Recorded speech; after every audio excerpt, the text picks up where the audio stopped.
GST और income tax related video सबसे पहले देखने के लिए इस चैनल को सब्सक्राइब करें और बेल आइकन को दबाएं।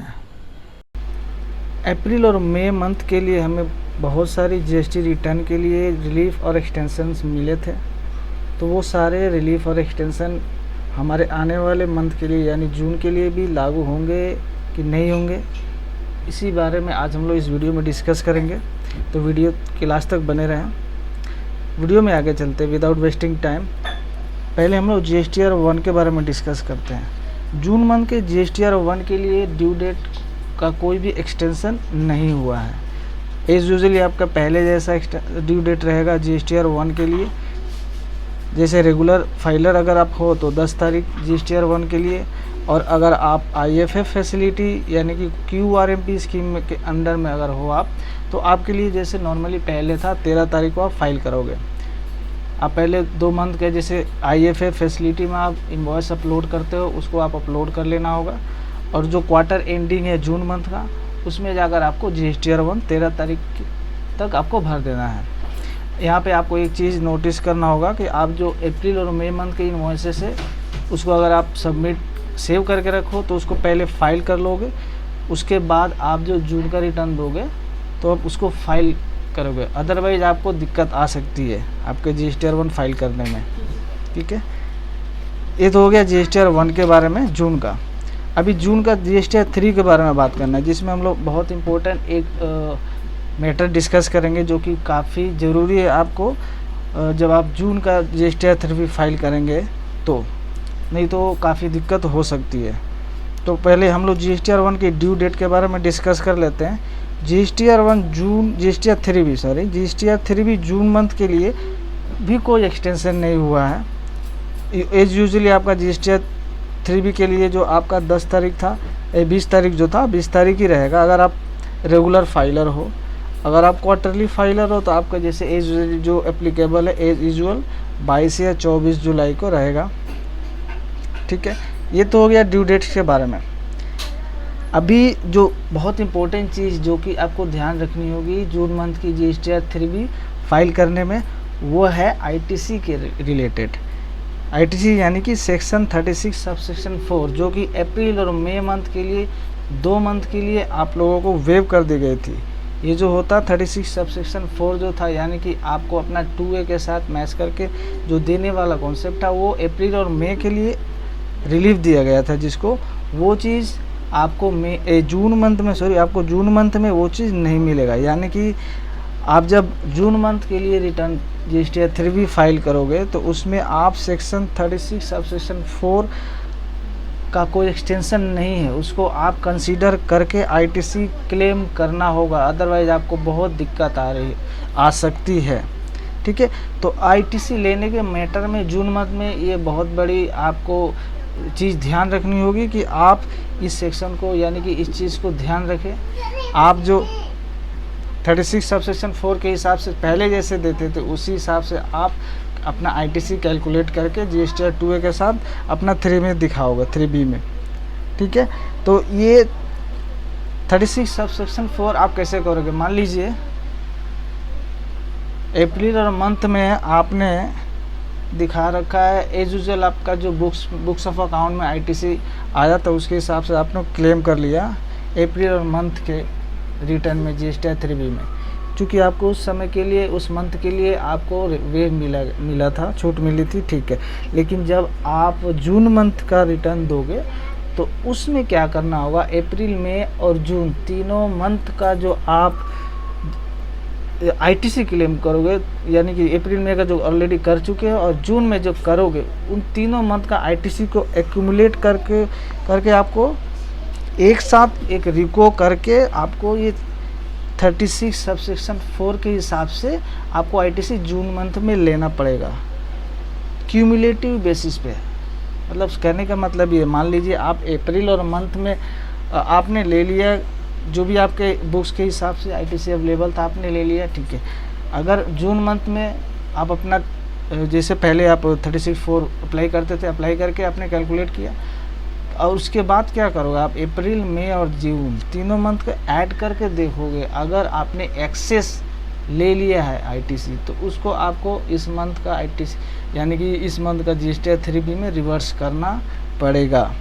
ये बहुत ही इम्पोर्टेंट चीज़ है जो आपको ध्यान में रखनी होगी। जीएसटी 3B फाइल करते समय जून मंथ का, ये अगर आपका तीनों मंथ का एक साथ आपने अप्रैल और मई मंथ में, ठीक है, आपने नहीं कैलकुलेट किया सेक्शन 36 ऑफ सेक्शन 36(4) का, तो अब जून मंथ में आपको तीनों मंथ के लिए एक रिको बनाना पड़ेगा। रिको बनाकर रिकॉन्सिलिएशन करके आपको देखना पड़ेगा कि उस हिसाब से आपने आईटीसी एक्सेस लिया है कि नहीं लिया। कम लिया है तो ठीक है, आप एज यूजुअल जो आपका कैलकुलेशन आएगा वो आप आईटीसी ले लोगे जून मंथ में, ओके।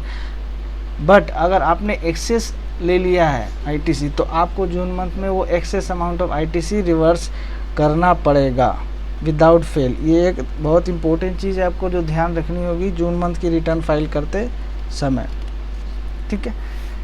अब हम लोग बात कर लेते हैं वेवर के बारे में, जो क्या ड्यू डेट एक्सटेंड हुआ है, जो हुआ है आपका जो लेट फी लगेगा, ठीक है, उसके बारे में हम लोग बात कर लेते हैं। पहले देखिए, अभी तक तो हम लोगों ने देखा कि जून मंथ का रिटर्न में 3B और जीएसटी 1 का ड्यू डेट के बारे में क्या है। अभी हम लोग लेट फी का जो पहले वेवर मिला हुआ था उसके बारे में देख लेते कि क्या हम लोग अभी भी अप्रैल और मई की तरह जून मंथ का रिटर्न में भी लेट फी का कुछ वेवर है कि नहीं है। देखिए, तो जून मंथ के लिए लेट फी में कोई वेवर नहीं है। हाँ, एक चीज़ है जो ध्यान रखना होगा, एक नोटिफिकेशन आई थी 1 जून को 19 नोटिफिकेशन नंबर 19/2021। उस नोटिफिकेशन में बताई गई थी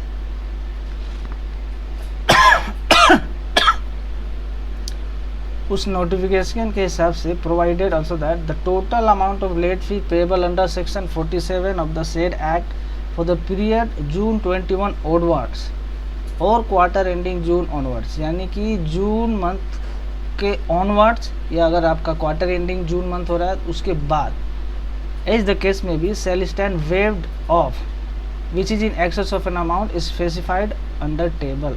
ये जो नीचे टेबल दिया गया है, इस टेबल के हिसाब से जून मंथ के बाद, जून मंथ से आने वाले मंथ में भी आपका आईटीसी, ये जो टेबल दिया गया है, इस टेबल के हिसाब से जो एक्सेस होगा वो वेव्ड हो जाएगा। कहने का मतलब कैपिंग कर दी गई है, आपको लेट फी का कैप लगा दिया गया है, रिस्ट्रिक्ट कर दिया अमाउंट को, ठीक है। रिस्ट्रिक्शन कैसे मिला है, जैसे मान लीजिए registered person whose total amount of central tax payable in the said return. अगर मान लीजिए आपका कोई किसी मंथ में, जून मंथ में जैसे कि आपका नील टर्नओवर है, नील आउटवर्ड सप्लाई है, तो आपको पूरा उसको नील कर दिया गया है, ठीक है। आपको कोई उसमें लेट फी नहीं देना पड़ेगा। अगर कोई आपका टैक्सेबल सेंट्रल टैक्स पेबल आपका 0 आता है, उस केस में क्या करना होगा आपको 250 रुपीज़, 250 रुपये का आपको लेट फी अप्लाई होगा, ठीक है। तो टेबल में क्या कहा जा रहा है, टेबल के हिसाब से पहला केस है कि registered person whose total amount of central tax payable in the said return is nil. अगर जून मंथ का रिटर्न में आपका सेंट्रल CGST पेबल जो आपका टैक्स पेबल जो है वो नील है, तो आपको लेट फी में मैक्सिमम कैपिंग कर दी गई 250 रुपीज़, यानी 250 रुपये तक का, ठीक है।